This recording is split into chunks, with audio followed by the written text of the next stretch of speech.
bomba sa ilalim ng upuan ko!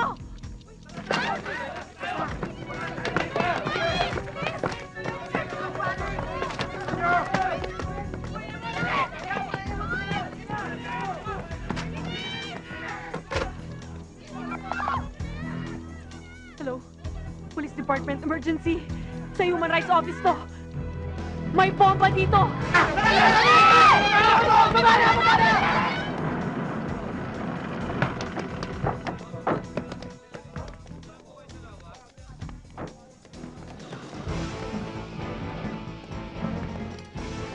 Dito! Dito! Dito sa ilalim ng upuan ko!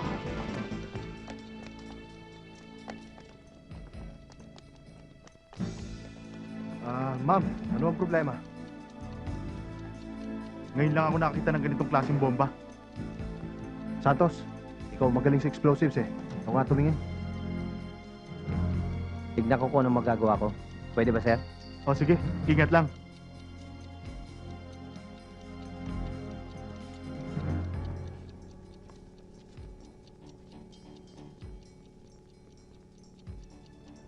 Sir, pahingi na cutter. Ma'am, huwag kayong mag-alala. Yan ang pinakamagaling sa amin.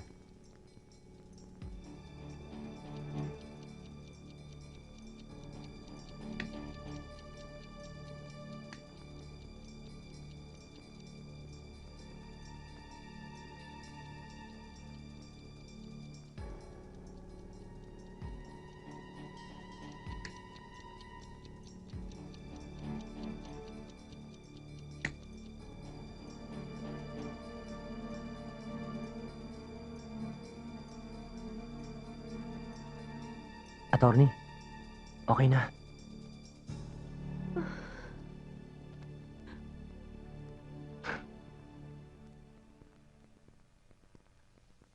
Di ba mga kasamahan kayo ni Captain De Leon? Sa palagay ko, siya ang lihim na naglagay ng bomba.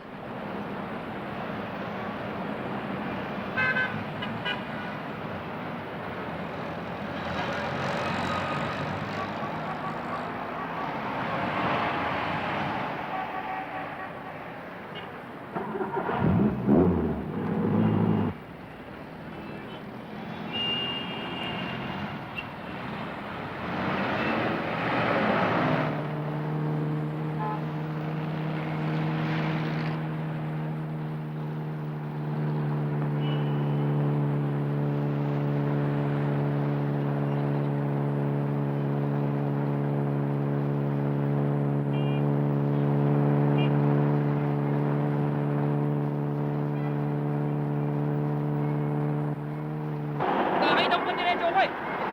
Ano pala, nakita mo kakaliwa ko! Tama ko! Dumidiretso ako, kumakaliwa ka! Eh, ano gusto mo? Bayaran mo yan! Ikaw sumira yan, bayaran mo yan! Ikaw magpahayos sa akin sa sakyan! Ano ako magpapagawa? Eh, talaga! Nakita mo na pa diretso ko, kakaliwa ka? Abe, ikaw bumangga sa akin, natuloy ikaw magpagawa niyan! Paano mo magpapagawa niyan?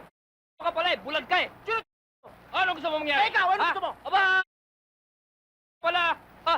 Ano? Eh, ikaw! Eh, wag ba? Hoy! Nakakabala kayo ah! Alis ka kayo dyan! Ikaw! Oh! Teka!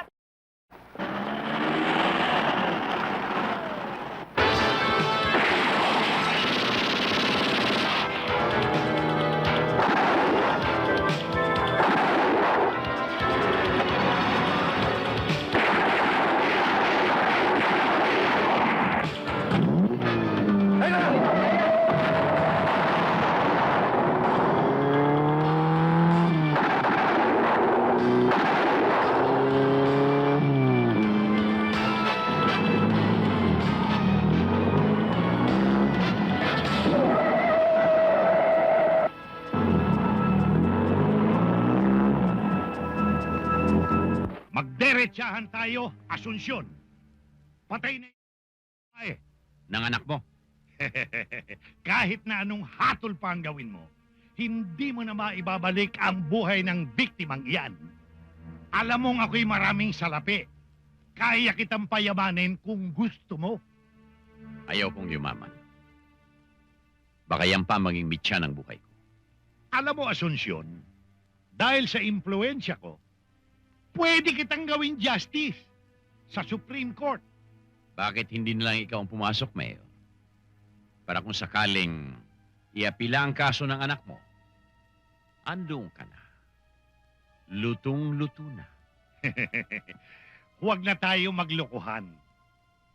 Alam mo na hindi mo kayang sintensyahan yung anak ko. Bukod doon sa salapi, nagagastusin ko. Yak na mabubulok ang kasong yan. Tinitya ko naman sa'yo na kahit uurin pa ang kaso, hahalukayin ko. Hindi ko titigilan. Napakatigas mo, Asunsyon.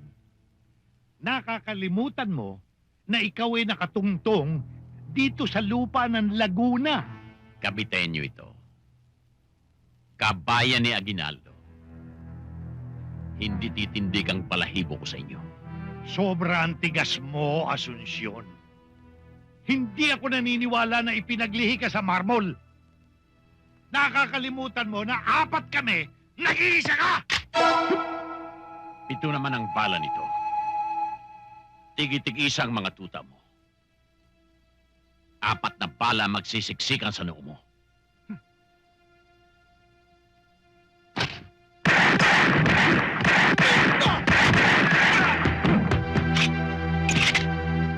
Oh, panyo lang ito.